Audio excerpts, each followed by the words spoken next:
ఇదిగోండి చెరి 3 పెన్నులు ఇస్తున్నా, వీటిని అమ్ముకొని తీసుకొని రావాలి డబ్బులు. పెన్నులు కేవలం 10 రూపాయలు మాత్రమే మేడం. పెన్నులు తీసుకొని నేనేం చేసుకోవాలి? పెన్నులు తీసుకొని ముగ్గులు వేసుకోండి మేడం. ముగ్గులు వేసుకోవాలా? ముగ్గులు వేసుకోండి మేడం. ఏంటి ఈ పెన్ను తోటి నేను ఇంటి ముందు ముగ్గేస్తానా? మీది కాదు మేడం, మీ కూతురుగానే ఇచ్చుకోండి.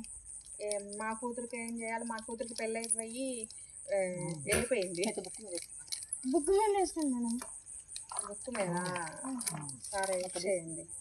తీసుకోండి 10 రూపాయలు ఇచ్చేయండి డబ్బులు. పెన్నులు కావాలరా? పెన్నులు సెంట్ పెన్నులు. సెంట్ పెన్నులు అమ్ముడివా? సెంట్ అంటే షర్ట్కి రాసుకోవాలా? సెంట్ పెన్నులు అంటే కదా. 2 ఉన్నాయి, అయిపోయినాయి. వాసన బాగుంటుంది కదా? బాగా వస్తుంది వాసన. ఏదో ఒకసారి వాడి షర్ట్కి రేపు కూడా తీసుకురండి, నా ఫ్రెండ్కి ఇప్పియాలి. సరే సరే బాయ్. ఏంట్రా ఒక పెన్ను అమ్ముకొచ్చావు? కొనలేదు మేడం ఎవరు. అదేంటి నీకు అమ్మడం కూడా రాదా? వెళ్ళిపో మేడం. నేను అన్నీ అమ్మేసాను మేడం. అరే ఎలా అమ్మావురా? అంత టాలెంట్ ఉందా నీలో? నేను పెన్నులన్నీ సెంటు కొట్టి అమ్మా మేడం. అటు చూడండి, పెన్నులన్నిటికి సెంటు కొట్టి సెంటు పెన్ను అని చెప్పొచ్చులే. సెంటు కూడా